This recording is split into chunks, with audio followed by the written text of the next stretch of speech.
Hey, welcome to the call, everybody.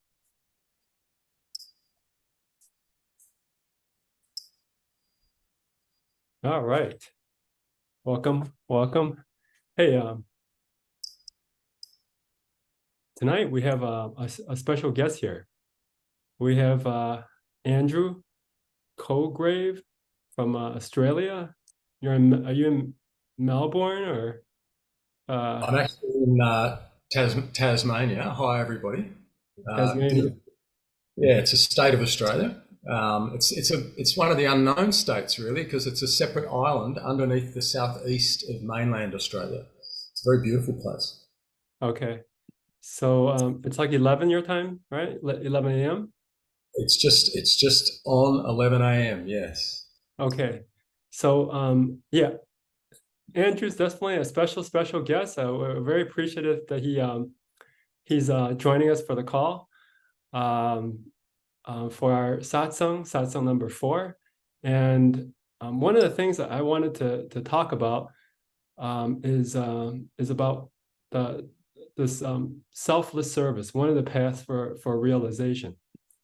And I think last week I shared the path here, and I'll just see if I can put it on the screen real quick here. It's a 4 paths of self realization, and then I'll have Andrew share his experiences because I think it's going to be very valuable. Very big to see, right? So the 4 main paths of self realization: karma yoga, right, which is what Andrew's going to be sharing with us, his experience. It's also known as seva. So it's just doing a lot of volunteering work and how it benefits all of us if we have a chance to do some volunteer work. I mean, if you're not at an ashram and not doing what Andrew can do, you could go to a soup kitchen or do whatever you can in the community to help out. That's considered selfless service, volunteering work. And then, last week we talked, somewhat about bhakti. And then before we had Sri Brahman, we talked about yana yoga. And then dhyana, which is meditation, the path of meditation, which Karuanamyi is ashram. She focuses on pretty much all of these, but there's a lot of bhakti, a lot of dhyana meditation for Karuanamyi. So how I know Andrew is from Amma Karuanamayi, and then I think what Andrew has done over the years is, to me, is incredible. He's been on tour for, I don't know, 15 years or more. I don't know how many years you've been, It's been a long time. It's definitely up there around that, probably a little bit more, actually, Paul. maybe even 20 years. I don't know exactly how long Not, you've it's been. not it's not 20 yet, but it's around about 17, I think. And so it's a long time going to the ashram in India and also being on tour. Being on tour is not as long as that. Being on tour is about 8 years, but certainly lots of service at the ashram too. Yeah. And I want to bring this up is because karma yoga just has so much benefits for us. I mean, why there's the 4 major paths is because according to these realized beings, hugging Amma, the Karunamayi Amma, they say everybody has a different mental disposition, different karmas, different ways we look at life. So each path is going to be unique for everybody. So people are going to be doing, based on those 4 paths, people will be doing their own unique combinations of that, probably in some way or some form or another. And I think I heard Amma, I may have mentioned this in the previous satsang, that there's a billionaire who was just not, have health issues, not well, but he didn't like to do anything except something like about donating, heard from Karuanamyi, that donating veggies or giving veggies to the poor, and then his health got better or something along those lines. So these are the stories that, hey, if you're dealing with some challenges, maybe you might want to do some volunteering work. And, and we have like the main lead person that does volunteering work from Amma's organization. Of course, Andrew will be very humbly will not say anything about himself, but I'm trying to get him to share. because what he's doing, you know, at the Hugging Amma's ashram, they're doing maybe like, because thousands of people go there, they're maybe only doing like an hour, 90 minutes of seva, volunteering work. But Andrew's on tour, he's probably working 10, 15 hours, maybe 24 hours, or staying up all night for probably 3 or 4 months straight, doing this type of intense volunteering work. And I have to say, since I know Andrew, even from, you know, from when I first met him, how much he has changed, and all this karma yoga has made him so much softer, so smooth. You know, for people that actually read auras, they told me that when they saw your aura, they're like, you got this like big bright aura, you know, from doing all your seva. I mean, because this is an energy healing crowd here. Some people might be able to see people's auras and so on. Hey, do you want to just share, like, you know, like seva and your experiences, or like how it helped you, you know, in your own journey, and what you were like before, and how doing all this volunteering has helped you in your own life, and maybe if it reduced some suffering for you, maybe you could share whatever you like to share. It would be great for everybody. Yeah, sure. Hi again, everybody. I mean, the first thing I'd say about service, and particularly the service opportunities that I've had with a teacher, with a very traditional teacher from India, is I've come to realise that whatever happens, it's not me doing it. And maybe that's something that's grown over the years, but all of the grace that comes, it definitely comes from the teacher. And so more and more for me, it's an opportunity to step away from me thinking I'm doing something, and recognising that it's really coming from the divine. And from my perspective, Amma. So I can see it very specifically coming from her. But, you know, for me, I would never have imagined that this is what I'd be doing with my life. It just kind of happened organically. I've been a labourer for many years. I've been a teacher at university for many years. And my life kind of went in a downward spiral, I guess, in my early 30s. And it made me kind of look a little bit deeper. And that eventually led me to doing meditation in Australia. And I was searching for a meditation teacher in India. And I didn't know it, but I think Amma, as in the teacher that I have, Karunamayi, in a way, she was guiding me to go there. And it's amazing the journey that's kind of unfolded from that. It's like all of the seva that I've been involved in is like a combination of all the things I've done in my life. And it's very clear to me that the labouring work, for example, because tour is very physical. So as Paul said, we're kind of round the clock, and a lot of it involves a lot of physical labour, whether that's unloading vans, to set up venues, and it's kind of a pretty elaborate setup. So all that physical background had really helped me, and I could see how that kind of prepared me for it. And then also working at a university, you're teaching, you're learning. Those type of skills are also incredibly valuable because you're having to think on the spot. You're engaging with people, and as a teacher, I had to do that.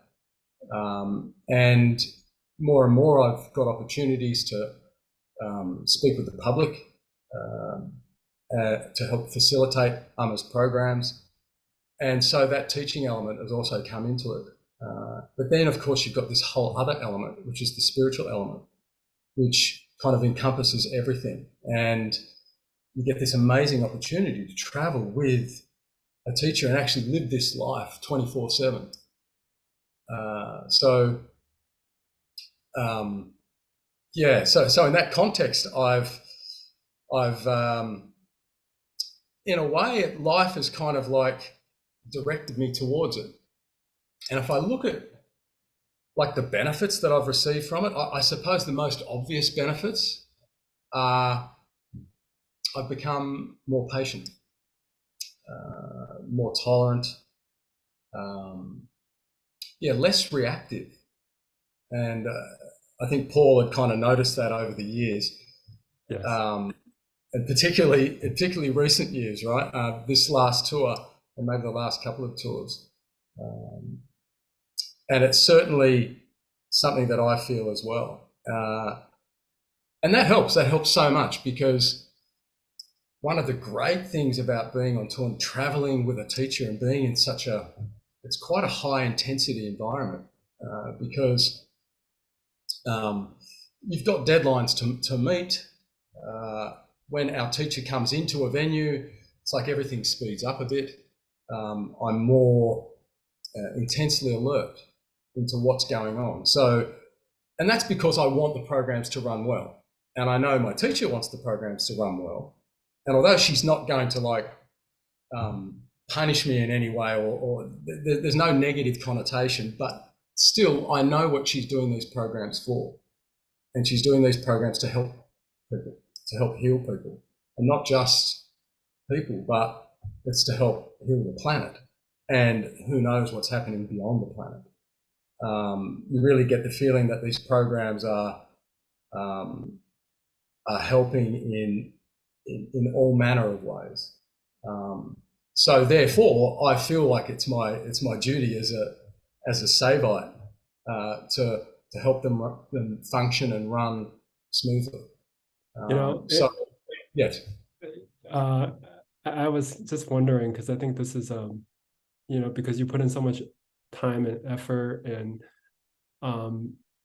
just talk about, maybe you could talk about enlightenment. I think you have said this to me once. It's like, because you're up all night sometimes, and you're tired, and you're dealing with people's maybe negativities, their emotions. And I think you might have said this before. It's like, it's in the moments when you're tired, when your energy is low, when people are negative. This is when there's a test of how enlightened you are, how patient you are. Do you want to speak about that? Sure. Yeah. Okay. This is great, because staying up, it's not that I have to stay up late and stay up all night, but when you're kind of in an environment where the programs are dependent on things being set up and set up well, then if there's no one else doing it, then you kind of have to do it. And so with staying up late, and particularly staying up all night, and you've got to back it up the next day. So you've got a major program. For example, Amma will do these fire ceremonies, and it's quite an elaborate setup. So you're also dealing with all the public coming. And I always feel that, particularly when you're at the frontier, because this is right at the frontier of your patience and tolerance, you're really being tested in a way to be able to handle what comes. And so in that regard, it's a great test of character, and to see how much you have grown. And over the years of doing this, look, I've lost my cool many times, and you get to see the impact of that very, very directly, in fact. So the more you get to see how these things impact on, well, myself and also others, how my behaviour impacts on others, the more I've wanted to be better at that. And so it's just a greater alertness.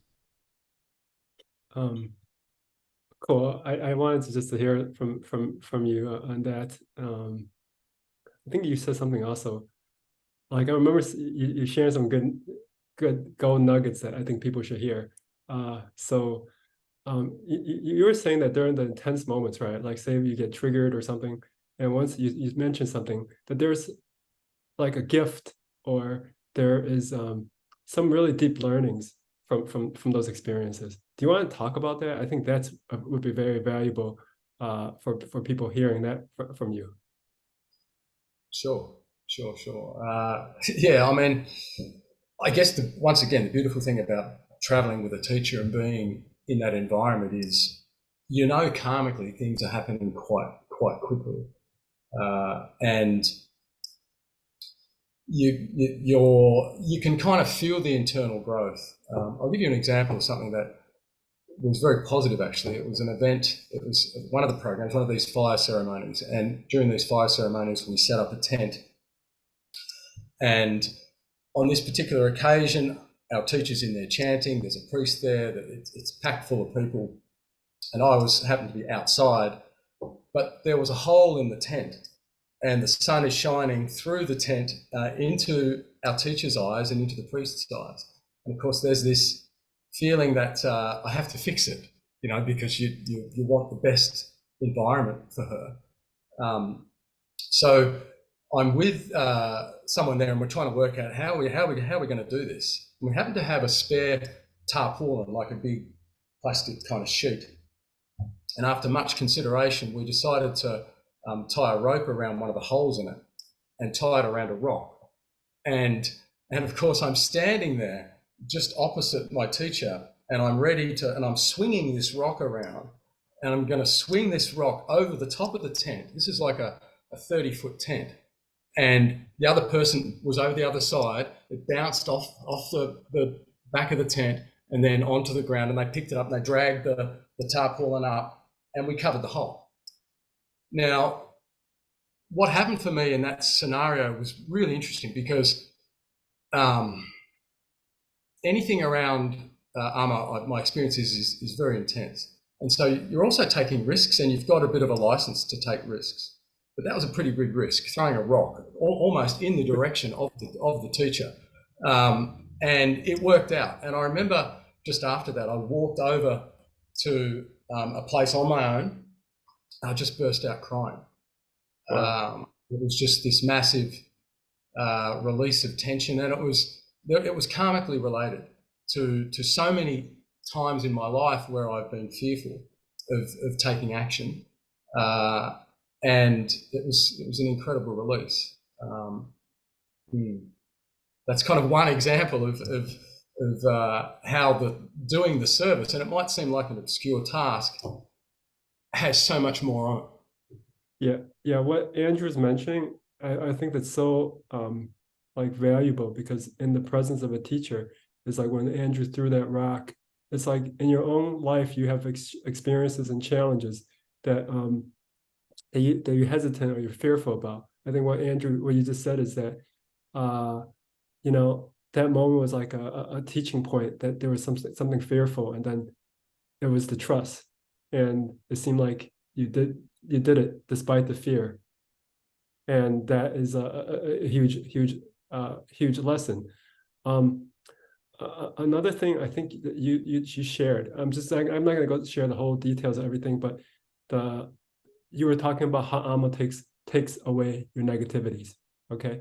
And when bad things happen, that's because negativities are being taken away, particularly with the loss of equipment recently. And how you said that when people were disappointed or upset, Amma saying your negativity is being taken away, for the whole group of people and so on. Do you want to share that? I think that's so important, that when bad things happen, we need to learn that bad stuff, bad negativity, karma, whatever, is being taken away from on a greater plane. I think that's a valuable point to share. Do you want to say something about that? Sure. It's and the incident Paul's talking about is on tour. We drive around in these vans that carry a lot of stuff: stage equipment, sound equipment, and bookstore equipment. And this particular tour, one of those vans got stolen, and we lost everything from it. And so that means we had to replace everything.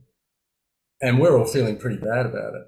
And one of the other crew members had been speaking to Amma, and Amma said, is the crew upset? And of course she said yes, But then she backed it up and she said, tell them not to worry, because the stealing of those items was compensating for some major karma that would have occurred, some major negative karma that would have occurred.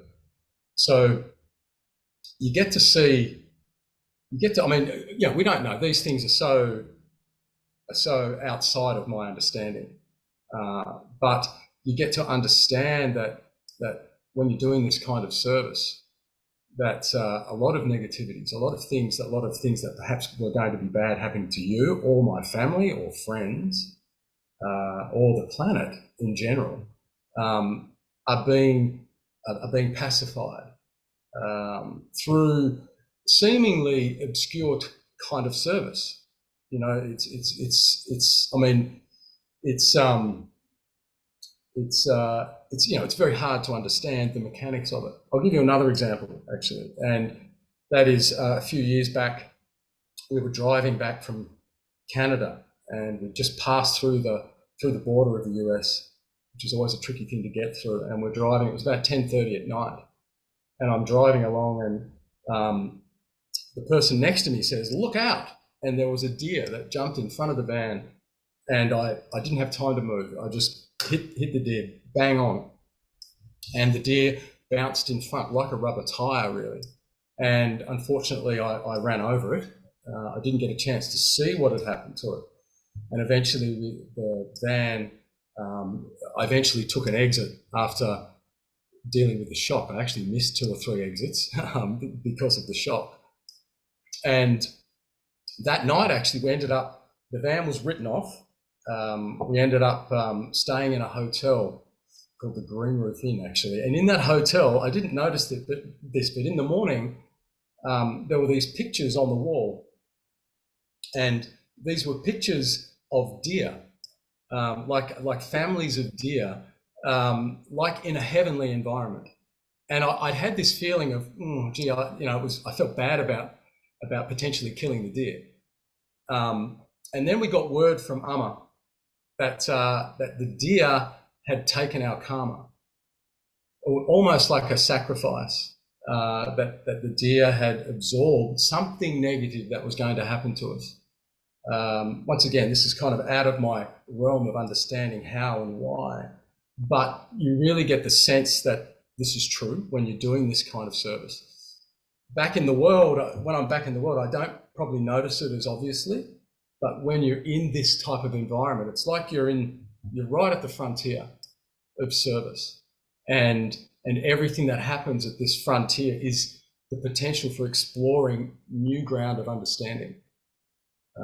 And so you're also expanding, and to expand is to face negativities and face whatever those challenges are. Yeah, awesome.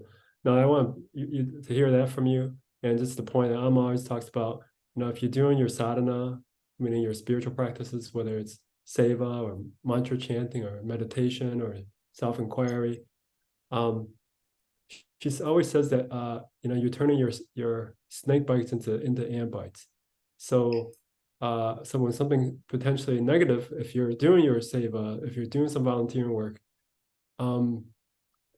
it's not saying that you have to do volunteering work, but if you do some things like that, it's like, I guess according to I don't know everything about how this works either, Andrew. I just know little bits and pieces. That you're creating a lot of positivity in your that's they say in your spiritual bank account. So during the rainy days when something is really bad, then your positive credits is going to help you out. It's going to absorb the shock, absorb the damage, and it's going to help maybe not you, but your family members, your kids, or maybe your community, whatever. So so that's a really like awesome point just to hear it from Andrew. I do want to, hey, if anybody have any questions, you want to ask Andrew a question or so, just raise your hand and we can unmute you, and happy to have you ask a question, chime in, and I don't know, or share whatever you want to share or ask. Does anybody have anything you want to ask about karma yoga, seva, volunteering work? You could just raise your hand or something, or we can unmute you. I just unmuted myself, Paul. Hi. Okay, go ahead, Henry.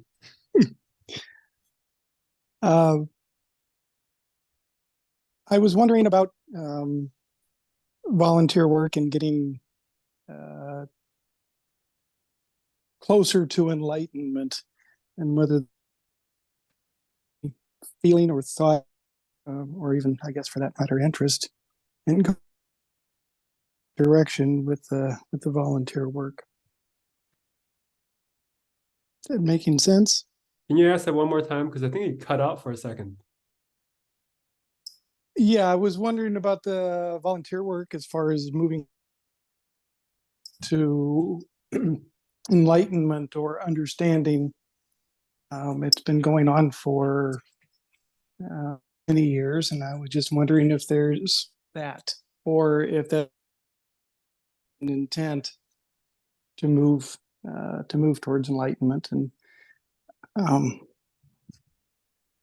Andrew, is that something you're looking for? You're interested in? Do you feel like this is moving it forward? I should not eat crackers before I start to talk on a conference call. Excuse me. I hear the question, and in many ways, it started out like that. You know, it's kind of started out searching for enlightenment, searching for realization, searching for the truth, and it's still in that direction.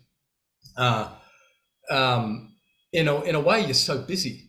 You're so kind of like you're so involved in what you're doing. It's almost like that question kind of falls away, and the work just continues in that direction. So it's definitely not something it's definitely something I've there's an internal drive for it. That's what pushes me for it, because giving up jobs, making sacrifices, complete trust to go on that journey, is to make a commitment towards that goal. In terms of progress towards it and where I sit in it, gee, it's so hard to know. It's Paul has made some comments about some changes in me, and I think I notice certain aspects of changes. In meditation, for example, I notice when I come back, the sits are maybe a little bit quieter, but there's so much to know. There's so much to unknow that it's hard to be specific on how that's really having an impact right now. But I trust that it is, because I'm with a teacher that's guiding me, and people around her towards that ultimate truth. Does that make sense, Henry? It does. And I understand that there's no clear path, and you don't know whether you're 100 miles into 1,000 or near the end, or where you might be. That makes sense. And at any point, have you stopped doing the volunteer for an extended period of time? And did you different because you weren't doing it anymore, doing something that you were familiar with, but just different because you weren't doing the yoga? Yeah, that's a great question. And during COVID was an example of that. Tour had stopped. We were due to go on a tour in 2020, and all of a sudden I found myself back home in Tasmania, which I hadn't lived here for 25 years. And I guess that's where you really kind of find out where you're at. And, that it's, 3 years is a long time. I did go to India this year for the meditation retreats, but prior to that, it was about 2.5 to 3 years break. And yes, it is true that there was certainly a struggle, to make the adjustment from living your life in that way, and then all of a sudden coming back into the world and going, okay, how am I going to, what do I do now? It's quite a high to drop from in a sense. But something has also then pushed me to keep going back. And I think what it is I just need to keep doing more work, and that's probably meditate more when I'm at home, incorporate more of the practices that I've done on tour, but ones that I can do at home. So that might be pujas or special offerings or meditation. I don't do service per se here in Tassie, and maybe that's something that I can incorporate. But it is true, yeah, there's a transition phase, and there's no rule book on it. in terms of how one adjusts. But if this year is anything to go by, I was even a little bit reluctant to go on tour this year. But somehow I went, and I'm so glad I did, because I got that opportunity to then be in that high intensity environment. And there's no doubt being, for want of a better analogy, for being next to the sun, so to speak, and I use like the guru as the sun analogy. There's a lot more intensity, there's a lot more opportunities for karma burning, and it's more, and I can see it more obviously. The test then is to come back into the world, be Pluto, say, or being on a planet further away, and finding that connection inside, and that certainly has occurred back in this environment. To that learning to connect. Now I see it as Amma, but Amma's just representing that divine, that energy that's all around us. So that's definitely stronger and stronger, regardless of whether I'm next to her or whether I'm far away. I'm going to chime in, Henry. I have to say that the people that does go on tour with Amma, they do have, not that I'm a psychic or I read auras, but they do definitely look very bright. And then Karuanamyi does say that if you're enlightened, you basically have like a 70-foot aura like around you. So I think Andrew has a pretty big aura, but he's not going to admit that. And then Papaji actually said that there was one devotee he had. And then you have to take seva with an approach of wanting nothing, like not even wanting enlightenment, and just go there and do the work. And I heard that this devotee, he never asked for anything, and then 20 years later, after doing seva, he became enlightened. Okay, this is an example I've heard. So you want to, even if you're doing volunteer work, see if you can not do it with the idea of wanting something, wanting some type of blessing, wanting this or that, want nothing, and then just go do the work. It seems like that seems to be, like, I don't know, that seems to resonate with me at the highest level. I think that's what they're doing. So hopefully that could shed some understanding. Oh, and one other point is, I think I have to share is that there was one time, maybe 8 years ago or longer, that I thought, oh, I don't want to do seva because, I don't want to ruin my meditation. I'll get tired and I'm not going to have energy, because after doing seva, you're sore and you're exhausted. I can't sit. I think just the opposite is true, where I try to save my energy for the meditation. I end up not having a good meditation. And when I do seva and feel tired, when I sit, the meditation goes really deep. I say, if I had to do that over, I probably would have done that over. I think Andrew probably gets into quite a few deep meditations because he's always doing seva. Would you say that's probably somewhat true? Yeah, it's true. It's true. It's each meditation is a different experience, but there's certainly there's that.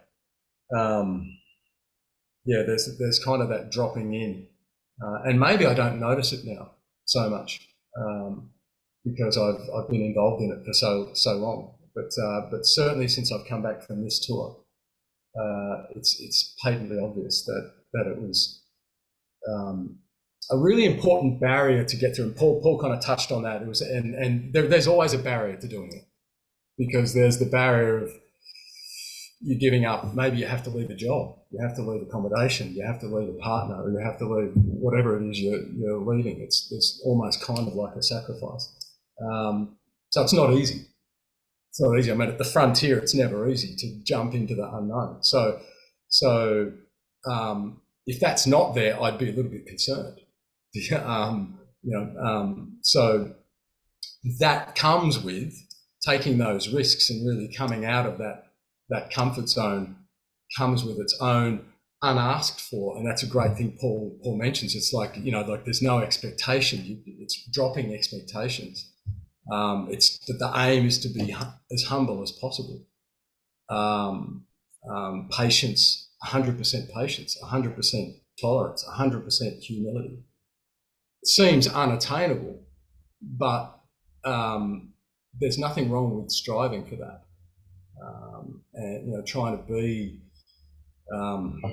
drop into the best person you can be, and that in itself can have massive impacts on being more patient around people, having deeper meditations. It's and these things are, they vary. So it's hard to say you do this and you get this, because it's not like that. Cool. Anyone has a last question? If you do, just raise your hand. Otherwise, we can continue the part 2. If I could continue, Paul, if I'm not Sure. taking up too much airtime here. No problem. To get this down to a local level, for those of us that aren't in a position or aren't inclined to go to the links that Andrew has, volunteering at a food bank or a children's hospital or something, does that count? Is it how would the average person that has a few spare hours per week benefit in the vein that we're talking about here? Certainly volunteer work in and of itself is a benefit, but in this vein.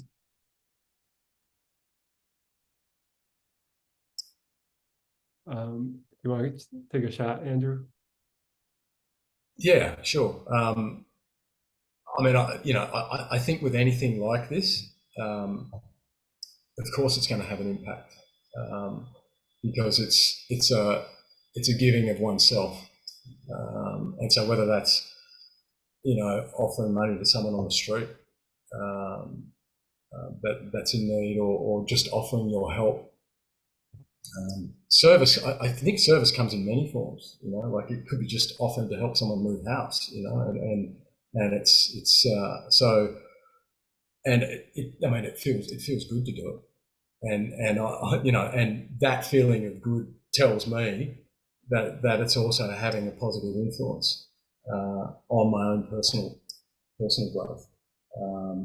Once again, we don't know what this trade-off is.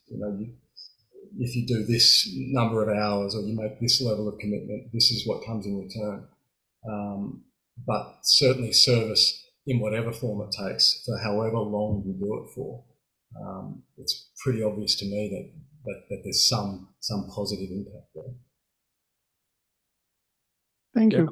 I want to just chime in on that. I say that no matter where you're at, I think it's still helpful. When we're helping out with soup kitchens, you do feel really good. Whatever you can contribute to your community, that's definitely helpful. I want to also say that, I think there was someone I knew that their family had some organized crime background, and it created negativity in her life. And she did a lot of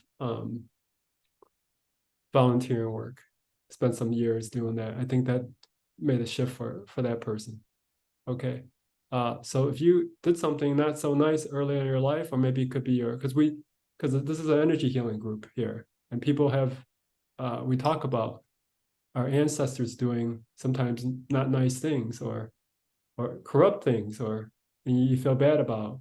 Okay, if you do the volunteering work, I think it does seem to take away that negativity.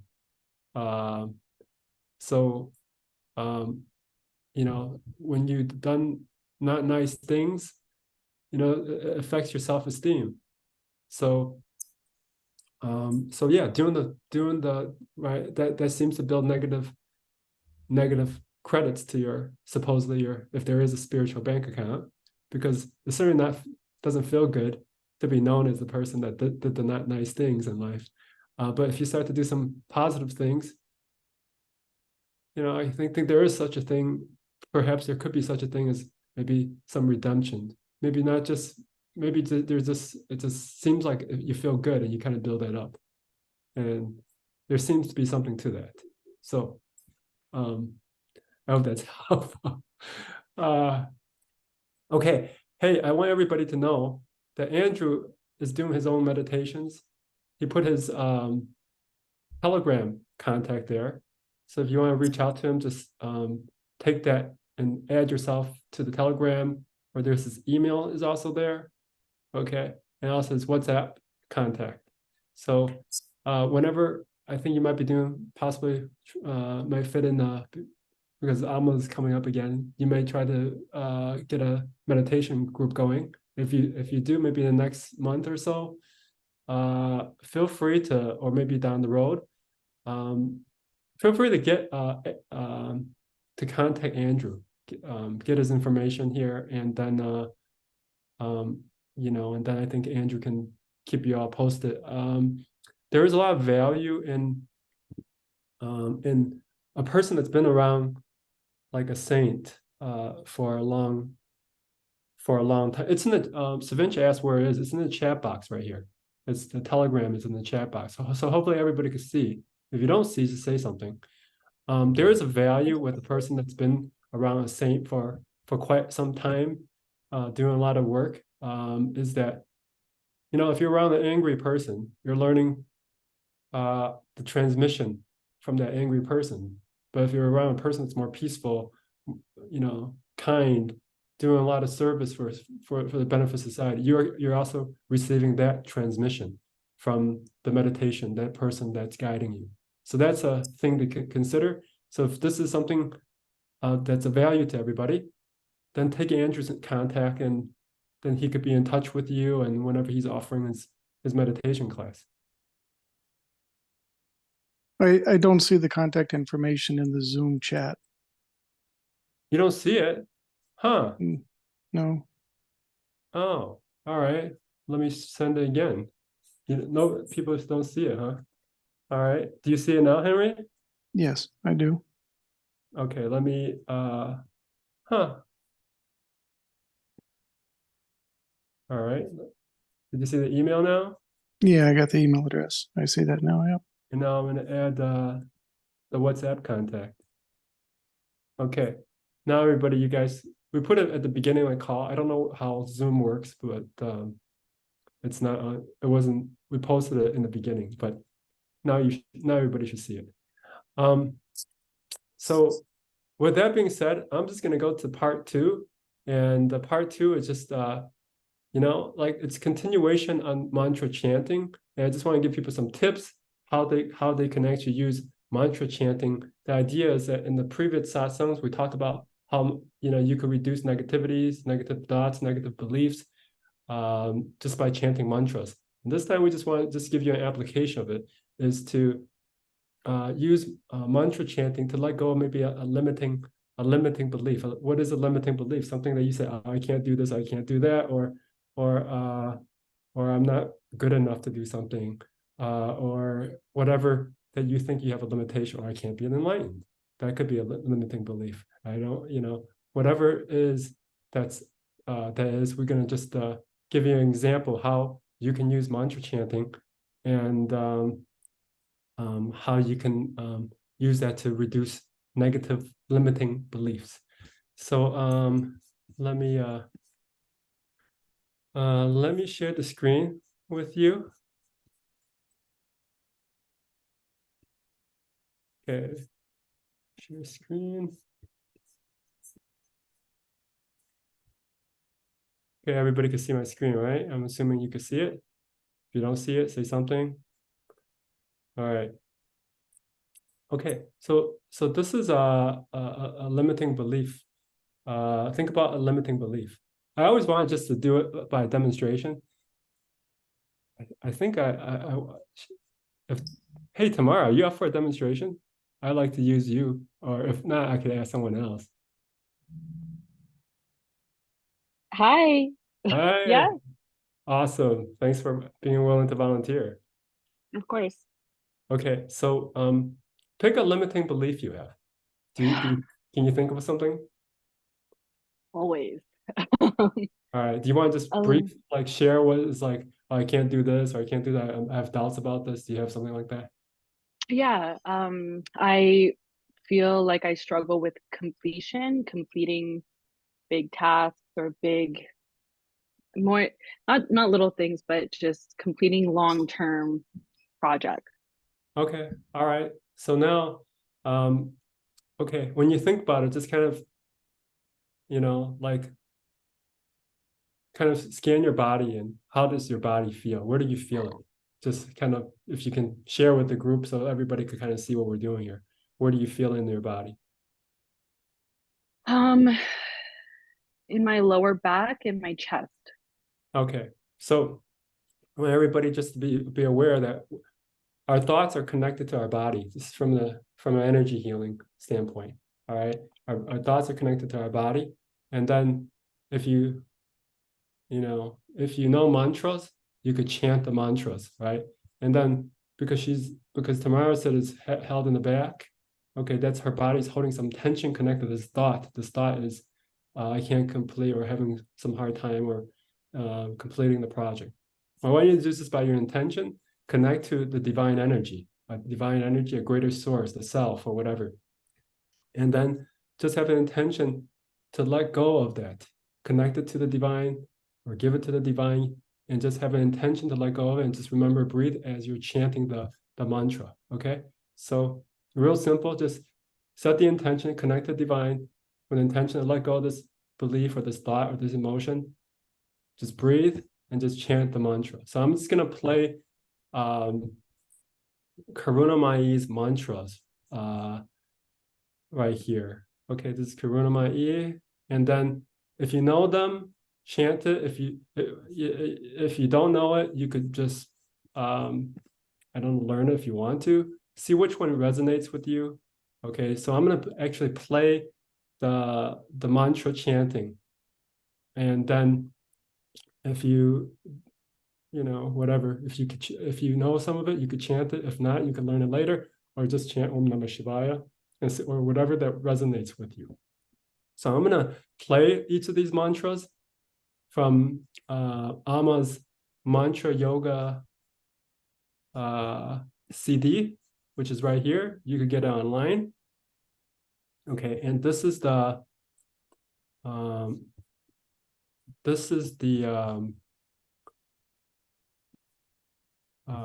these are when you go and get blessing from Amma Karunamayi, she gives you actually like these mantras to chant, as you could even think of it as an energy initiation, which I talked about in Satsang 1 and 2. Okay, so I'm just gonna play it now, play the chanting. And tomorrow you can, or for everybody else, pick your own limiting belief. Okay, pick your own limiting belief. Ask your body where you feel it. If you do you feel it in your head, in your heart, in your gut, in your I don't know, shoulder, wherever you feel. Did you feel some type of heaviness, some type of resistance, some type of contraction?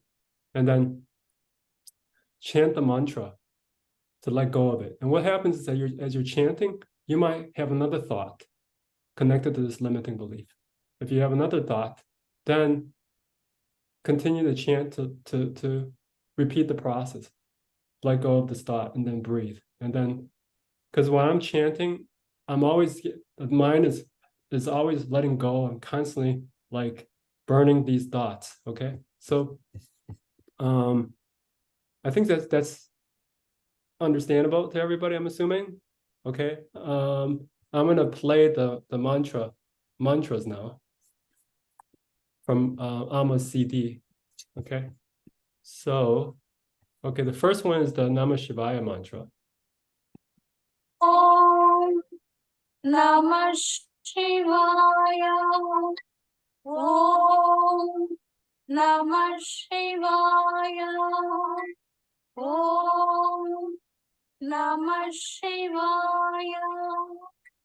Om Namah Shivaya. Om Namah Shivaya. Om Namah Shivaya. Om Namah Shivaya.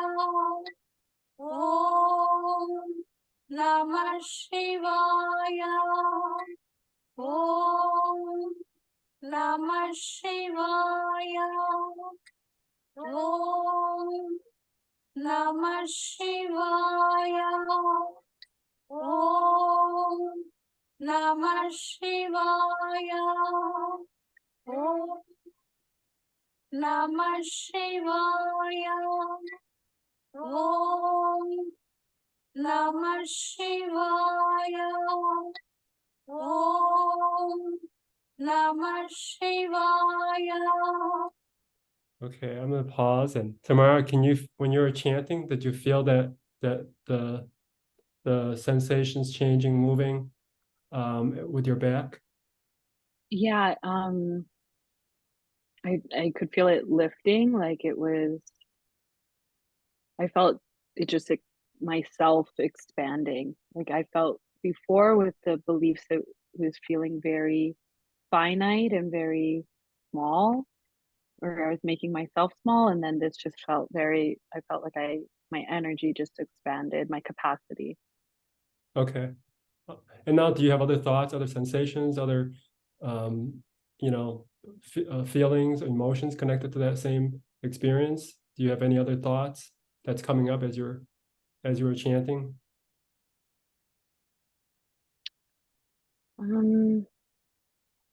I did have thoughts. I'm just they came and left, so I'm Okay, trying good. to remember what they were, but maybe I don't need to. But Okay.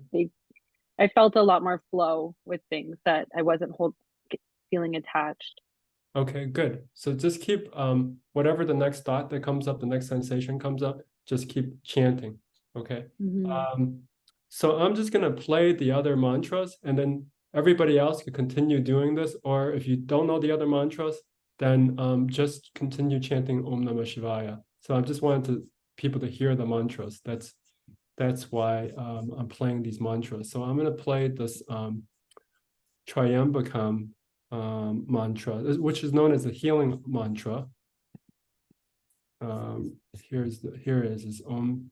It's the second one here. Okay, so I'm gonna start playing this and do the same thing. If you feel like the limiting belief have shifted, then pick a different one and do the same process. Okay, so I'm gonna start playing this for the Tryambakam mantra here.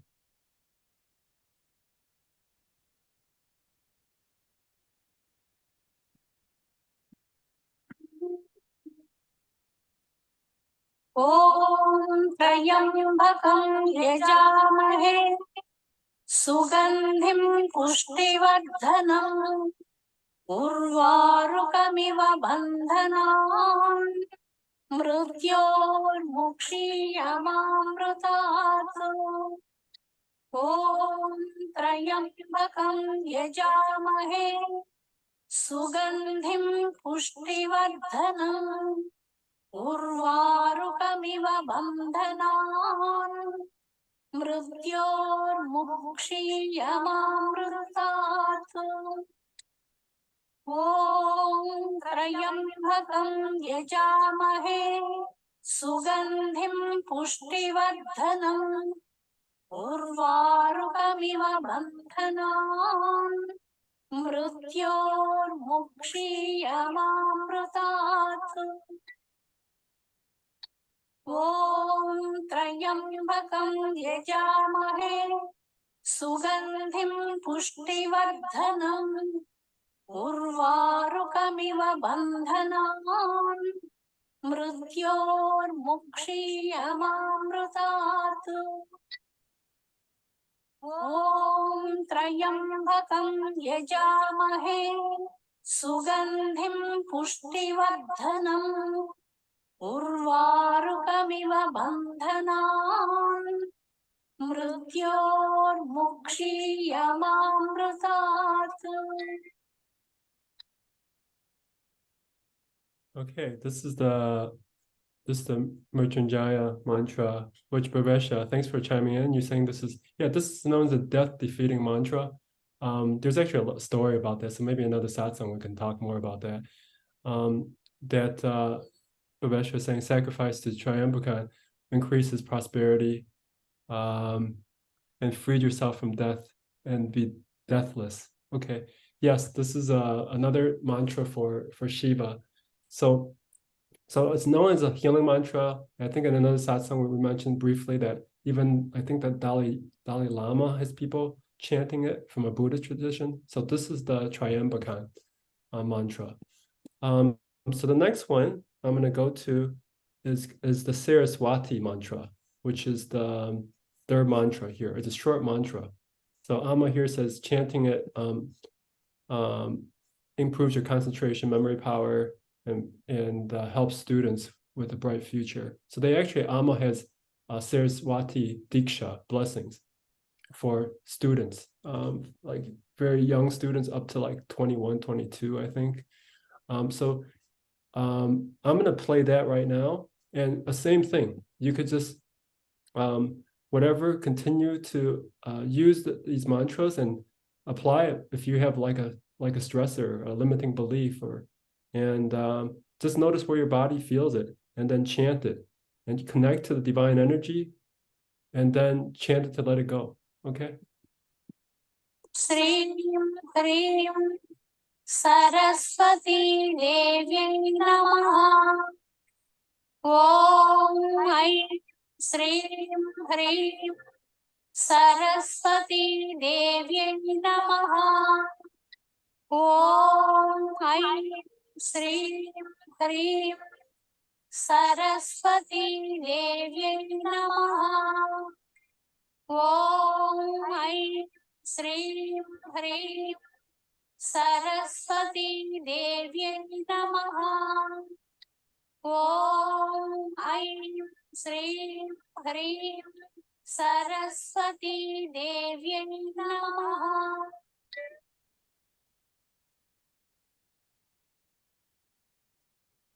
This is a Saraswati mantra. I mean, from my standpoint, any mantra that you resonate with, you could chant it to help yourself with whatever you want to help with. I got another message from Passion. No, I'm happy you shared. So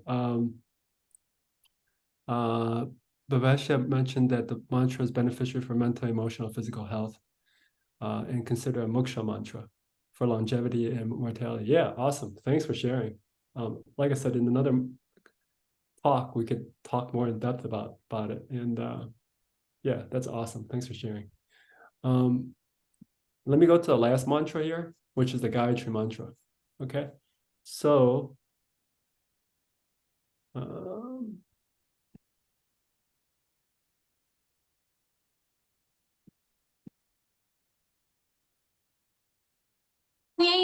धीमहि तन्नो वाणी प्रचोदयात्.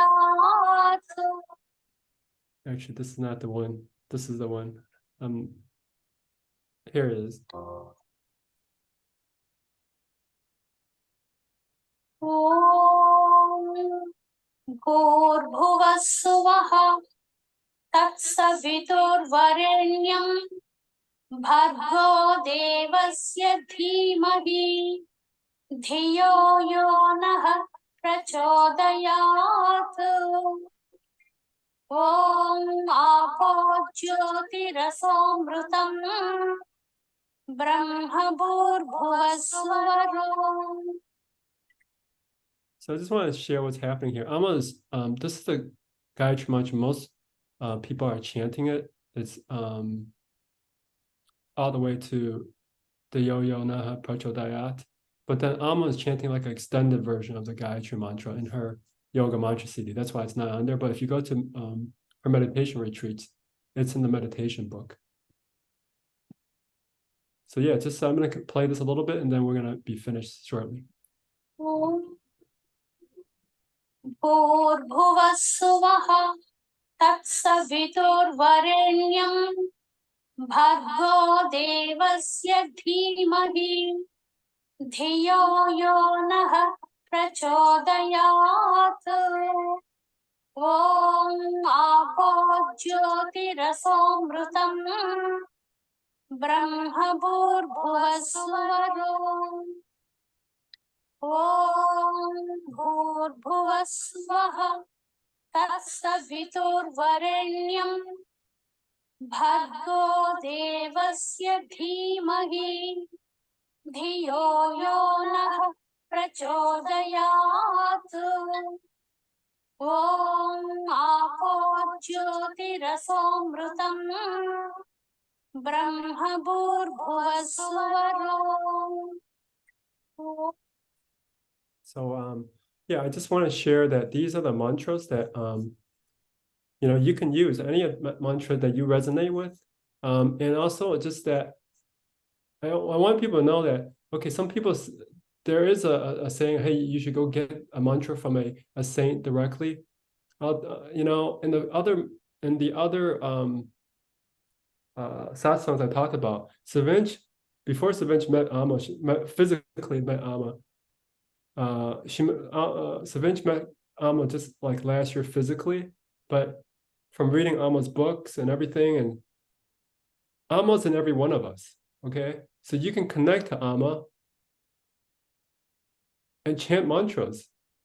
Don't say I never met her, or she can come to you even before you actually physically met her. So the divine is always there, the self is always there with us. So I want you to say, don't let physical distance or never seeing her like block you from connecting to the divine. It's always part of us. So I hope this is helpful for chanting mantras, using it for shifting limited beliefs. Last satsang we talked about how you could use that to help you with your chronic issues. That's the main thing I want to cover. Does anybody else have any last questions? Because it's getting to the end of the hour here, and we appreciate everybody joining. Anything you guys want to share? If you want to share anything, either in the comment box or if you're shy, you can share in the comment box or ask any last things. If you had a good experience, you want to share something either on the call or on the comment, feel free to say something too. Any last things anyone wants to share?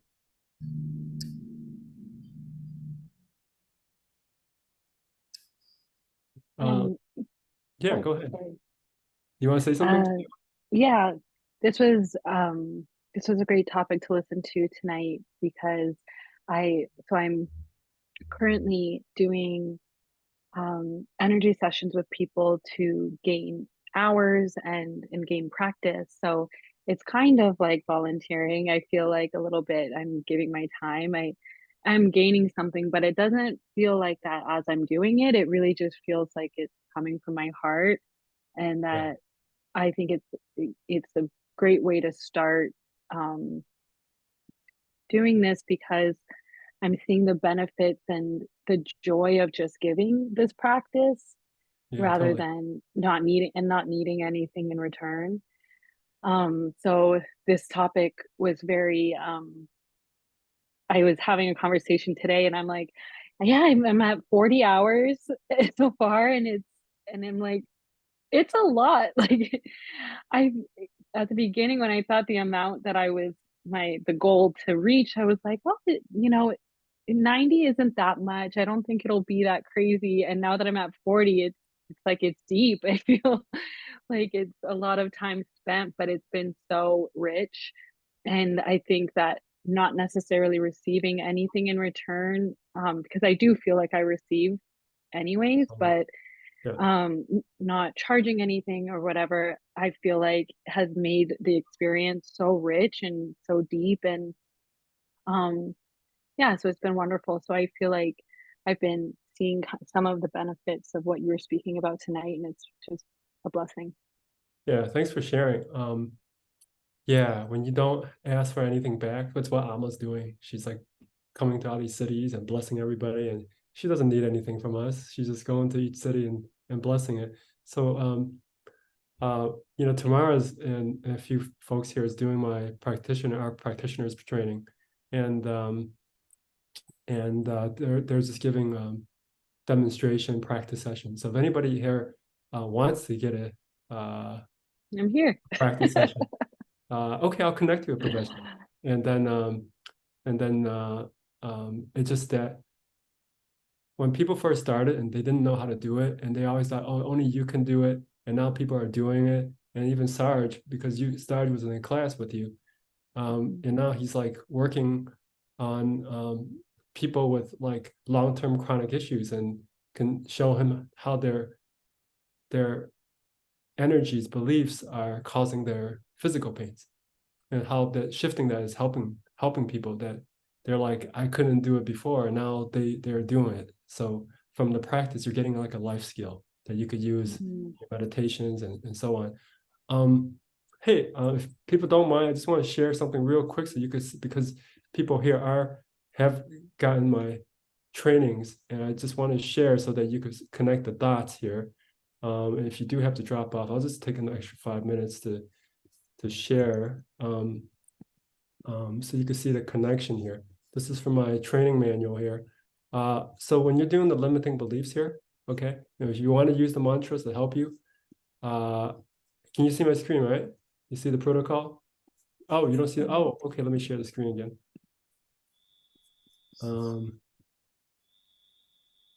Okay, now you can see my screen, right? Okay, so this is from my training manual, and some of you have that. So I want to make sure that if you want to use the protocol here, this is when you're working on limiting beliefs, you could say, hey, I can't get things done. All right. Behind not getting things done, it could be something issue, could be with I'm not feeling worthy. Or if pain comes up when getting something done, psychological pain or whatever, you could just refer to the chapters. Then you might, to get rid of the limiting beliefs, you might have some impatience with dealing with some pain that could come up.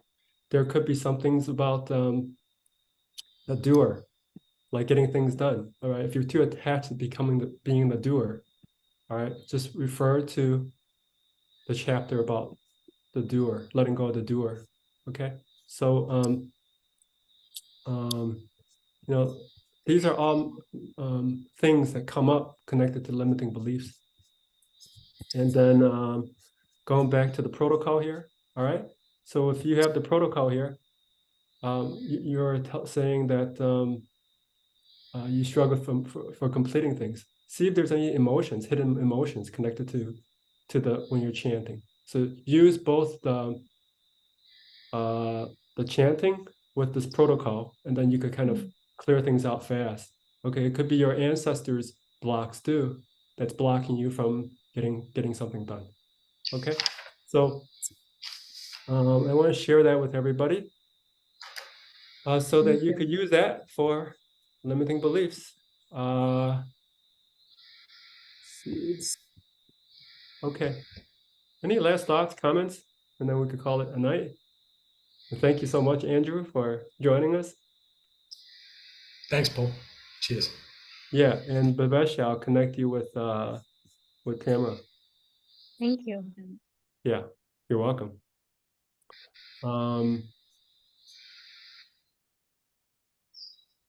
Okay. Hey, I'll upload this so that everybody can get a recording of this. And then yeah, thank you so much, Andrew. You're awesome.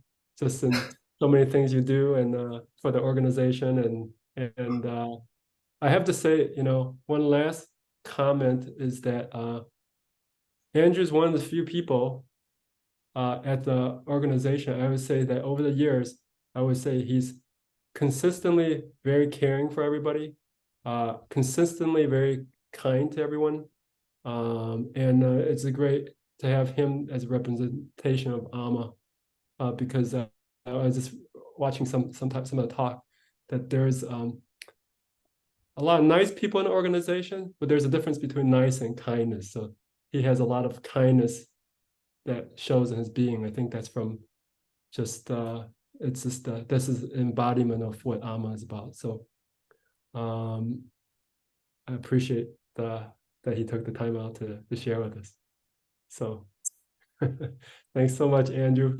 Namaste, Andrew. Thank you, everybody. Thank you. Look forward to Okay. Thank you. meeting you. Bye-bye.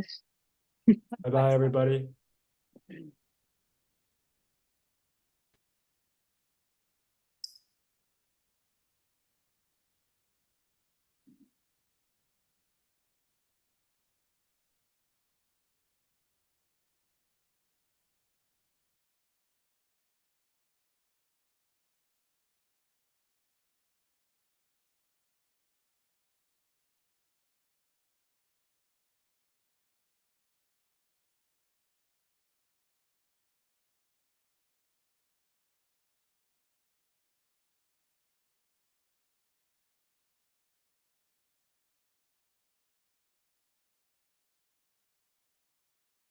Hi, is Blue? I don't know your name. You went by